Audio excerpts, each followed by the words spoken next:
بابای حاجی میرزا گوید که نماز تراویح را از چند تا چند نفر می توانند بخوانند و با چند سوره می شود خوانده.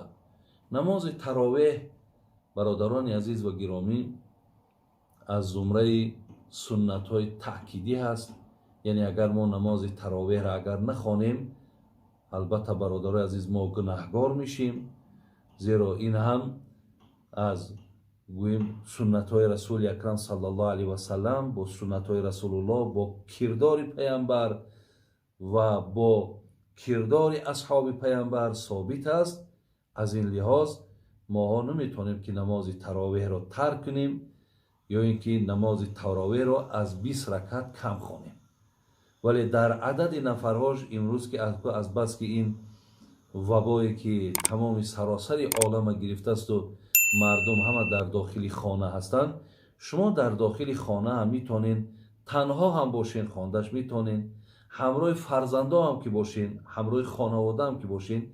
فقط مردینه ها گویم بچه‌کاتون خب صف اول میستن، زنها اگر جماعت کردنی باشین در صف آخر میستن.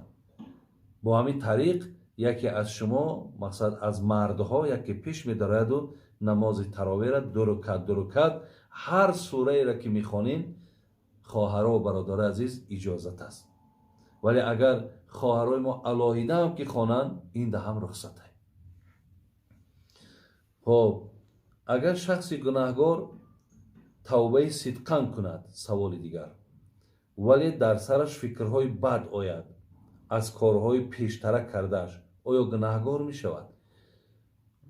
هر کسی که مبتلای گناه بود، برادران عزیز و محترم، وقتی که گناهگار بود و لحظه آمد که دیگر از کردارهاش پشیمان شد، مقصد بسیار در دلش یک غم پیدا شد که حقیقتا من تا امروز کاری خطا کردم، کاری نادرست کردم، ضرور همین است که من باید منبع اینها را باید به بندگی خدا گذرانم، الله را از خودم راضی کنم. برادرای عزیز، ما وقتی این نیت در پیش گذاشتیم، بگذار عمرم به 50 باشد، بگذار 60 باشد، بگذار 70 باشد، خدای مهربان همیشه ما را گفته است لا تقنطوا من رحمت الله، از رحمت من ناامید نباشید.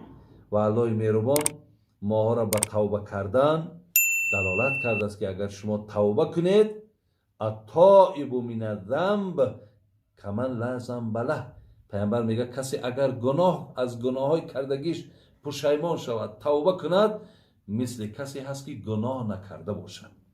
از این لحاظ بسیار یک حاضر لحظه های خوبی هست، بسیاری برادرای هست، بسیاری پدرهای هست، بسیاری مادرها و خواهرای هست که شاید ابتدا از همین ماه رمضان کنند، گویند تا امروز خیر حقیقتا بی پروایی کردیم، بی اهمیتی کردیم، خب در غفلت بودیم، لیکن درک کردیم که بندگی خدا بسیار مهم بوده است. الله مهربان خیلی ذات مهربان بوده است که این قدر سال بگیم از رزقی عطا کردش خوردیم ولی هیچگاه بندگیش هم نکردیم، هیچ وقت رازق و رزاقش هم نشناختیم، ولی خدای مهربان با همون دادگیش از ما کم نکرد. گفته اینها را در ذهنتان آوردین، رو به سوی خدا بیارین، الله همه گناه های شما را انشاءالله موافق همین وعده ها میبخشد. عزیزای خدا میگم بازا هر آنچه هستی باز آ، گر کافر و گبر و بت پرستی باز آ، این درگاه ما درگاه نومیدی نیست، 100 بار اگر توبه شکستی باز آ. این چقدر عزیزای خدا برای ما همه آنچه که من گفتم در این مصرع ها برای ما و شما آگاه کردن. انشاءالله فقط شما صدقاً بیایید، شما توبه شکن نباشید،